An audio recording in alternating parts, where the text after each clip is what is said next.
Libération de ce 8 janvier vous est présentée par Lucille Cantet. Les titres de l'actualité de ce mercredi, on commence avec le seul lycée privé laïque de la Sarthe qui s'agrandit, Lucille. Le lycée des Horizons à Saint-Saturnin a doublé sa surface. Plus de 4000 m² de locaux peuvent désormais accueillir les élèves au parcours parfois chaotique. Découverte dans ce journal. 12 nouveaux facteurs stagiaires ont prêté serment ce matin au Mans. Une cérémonie importante pour la Poste alors que l'emploi est au cœur des débats avec les syndicats. Antares, en fait, hier soir, la salle était comble pour assister au match France-Norvège. Les handballeurs français se sont imposés 29-28. Et l'invité de l'info ce soir, Karine Bergeau, vice-présidente du collectif de créateurs Playmode, collectif qui présente sa collection Printemps-été à la CCI du Maine cette semaine. Mais on commence par cette information, une disparition inquiétante signalée par l'association Homogène au Mans. Stéphane Dragon, de son nom d'artiste Corona, a été vu pour la dernière fois hier après-midi au Mans, dans le quartier Pontlieu. Ses amis craignent le pire puisqu'ils ont reçu des lettres d'adieu. Des premières investigations menées par la brigade canine n'ont rien donné. Ils lancent aujourd'hui cet avis de recherche. Le jeune homme de 25 ans mesure 1,65 m. Il porte un pantalon et un pull gris. Si vous détenez la moindre information, contactez le commissariat au 02 43 61 68 00. Un radar de la rocade du Mans vandalisé pour la deuxième fois. Des circonstances similaires à celles du mois de novembre, un homme alcoolisé s'en prend au radar fixe situé près de la piscine des Ardriers sur la rocade du Mans. Comme pour la première fois, il a été immédiatement arrêté par la police. On écoute Philippe Uzer, chef d'état-major à la direction départementale de la sécurité publique. Il a été requis pour un individu qui dégradait un radar boulevard Patton à hauteur de la piscine des Ardriers à l'aide d'une barre de fer qui s'est avérée être par la suite un club de golf. Donc rapidement alertés, les effectifs de police sont rendus sur place et sur la base des renseignements du signalement de l'individu, donc on peut interpeller l'auteur des dégradations. C'est un individu qui était alcoolisé, qui est en indélicatesse avec le code de la route, qui s'est fait flasher à plusieurs reprises et qui, sous l'état alcoolique, a décidé de détruire ce radar. Au Mans, on a eu 2 dégradations de radar et à chaque fois, l'individu a été interpellé. Donc on ne peut que s'en réjouir. En novembre dernier, les actes de vandalisme avaient été suivis dans la foulée par la dégradation de 3 autres radars dans le département. Jacques Auxier est hospitalisé pour un malaise cardiaque au CHU d'Angers. Le président de la région a subi une brève intervention ce mercredi matin. Il suivra quelques jours de convalescence avant de retourner à ses activités. Jacques Auxier devait se rendre demain à l'inauguration des nouveaux locaux du lycée des Horizons à Saint-Saturnin. Lycée qui s'agrandit, il double sa surface passant de 2000 à 4000 m². À la veille de l'inauguration, nous vous faisons découvrir le seul lycée privé laïque du département, établissement qui connaît un véritable succès. Sa fréquentation a plus que doublé en 10 ans. Ils étaient 529 jeunes à y faire leur entrée en septembre dernier. Des jeunes au parcours varié, parfois difficiles. Visite guidée avec Émilien David. Aujourd'hui, c'est travaux pratiques pour les bacs pro service à la personne. Les lycéennes sont studieuses.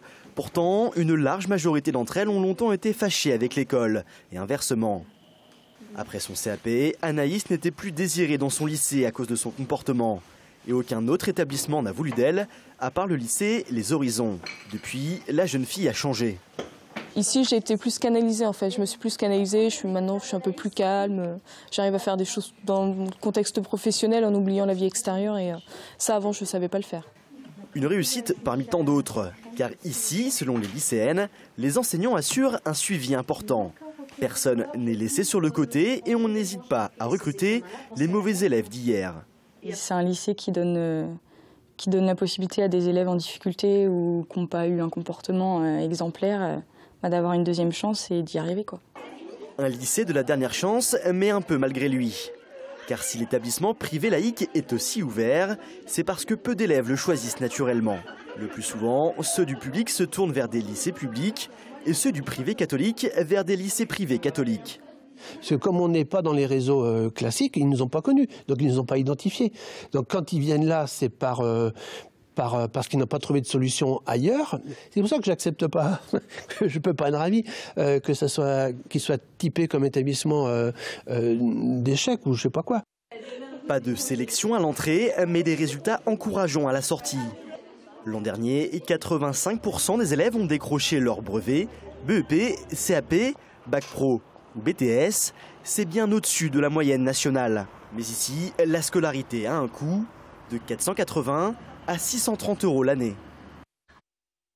Avec 12 facteurs stagiaires qui prêtaient serment ce mercredi matin à la plateforme Courrier du Mans, Lucille. Pendant 6 mois, ils suivront une formation afin d'intégrer La Poste en CDI. Ils étaient pour la plupart déjà en contrat avec l'entreprise.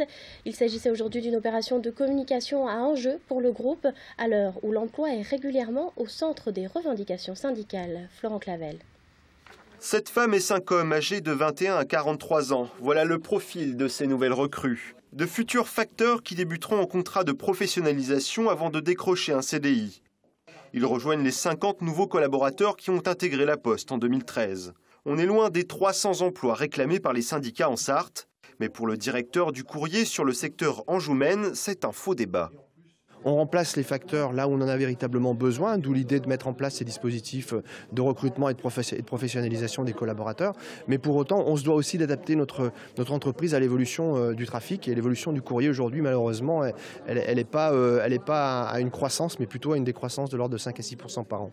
Les nouvelles recrues seront réparties aux 4 coins du département, du Château du Loir à la Ferté-Bernard. 850 facteurs travaillent actuellement en Sarthe. Le coup d'envoi des soldes était donné ce matin.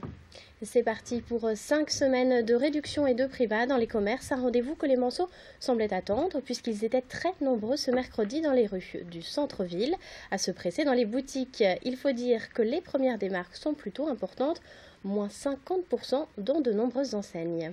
C'est aussi les soldes pour les créateurs Manceaux. Le collectif Playmode s'est installé dans le hall de la CCI le temps d'une seule semaine.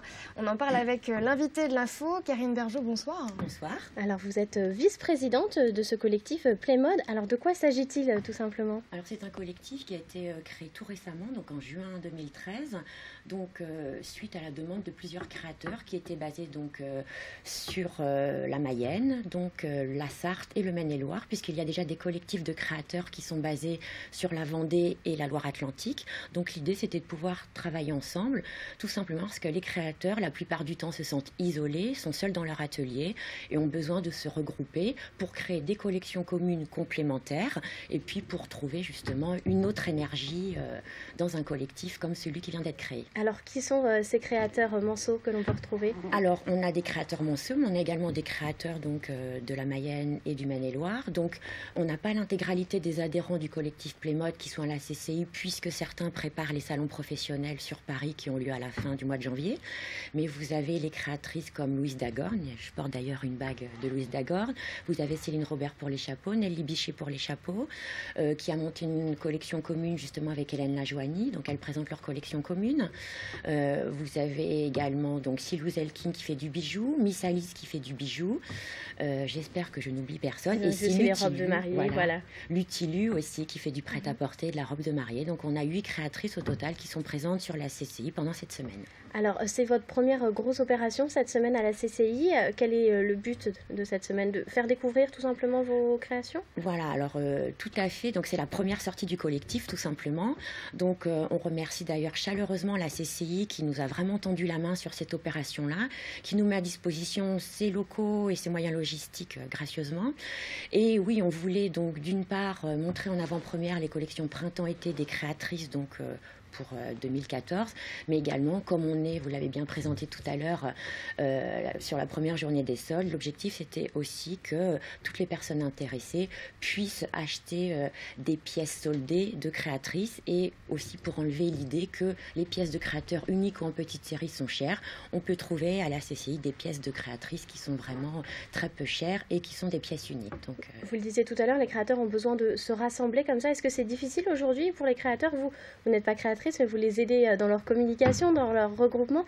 Est-ce que la situation économique rend les choses plus difficiles aujourd'hui pour ces créateurs? Bien évidemment, c'est vrai que s'acheter un bijou, s'acheter une pièce de créateur, c'est pas quelque chose qui est primordial aujourd'hui.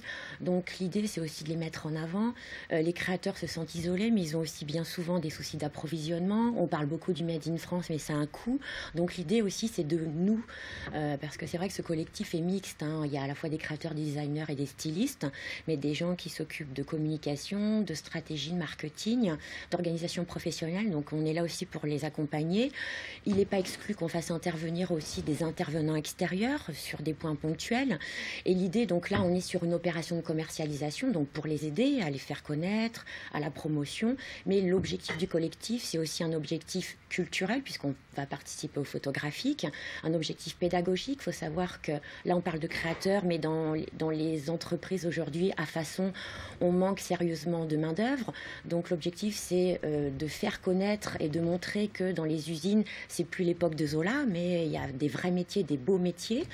Et puis donc, aussi un objectif social. Hein. Donc voilà. Et donc vous êtes à la CCI jusqu'à samedi prochain. Voilà, pour ceux qui veulent venir découvrir les créations du collectif Playmode. Voilà. Et pour les personnes, donc il y a un petit bracelet qui est mis à disposition et vous avez droit à 10% de remise sur les pièces des créateurs. Parfait. Merci beaucoup. Merci. Nouvelle réunion et nouvelle élection pour l'association du Mans FC.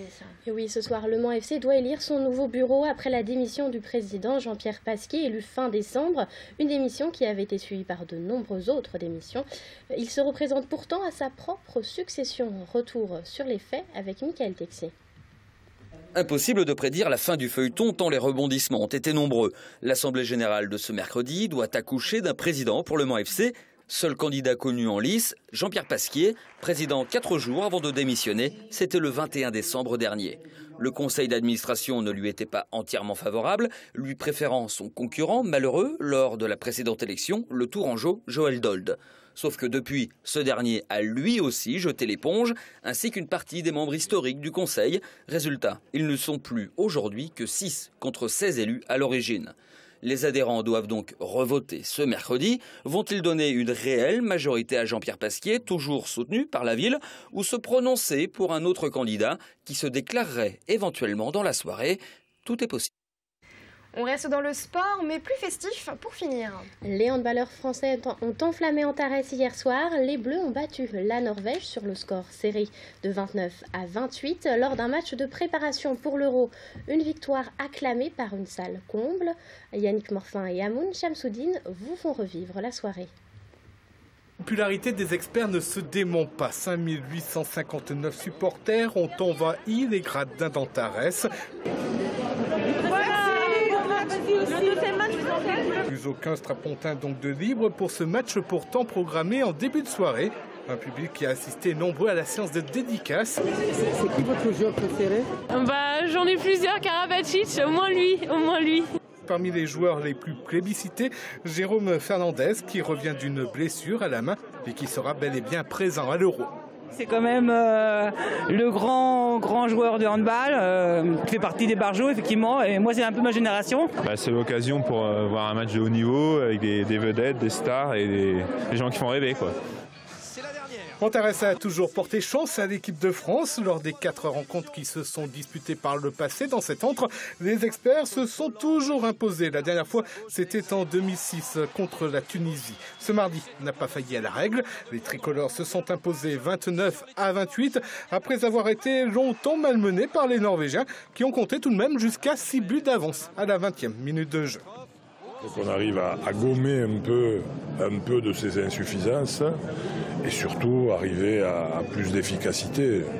Je crois que le gardien norvégien a fait une première mi-temps, je ne sais pas combien il y avait d'arrêts à la mi-temps, mais c'était surréaliste. C'est des matchs comme ça qu'on va rencontrer à l'Euro tous les 2 jours, donc il faut s'y préparer et l'important c'est d'avoir gagné, mais c'est vrai qu'on aurait dû le faire plus tôt. Il reste désormais 6 jours à Claude Onesta, le sélectionneur de l'équipe de France, pour peaufiner ses derniers choix. Lundi prochain, l'équipe de France débutera son Euro au Danemark. C'est la fin de ce journal. Merci pour votre fidélité. Vous retrouverez l'info demain à 18h30 avec Pascal Brulon. Tout de suite, c'est la météo de Romuald Besson et on se retrouve juste après pour l'actu vue par les médias.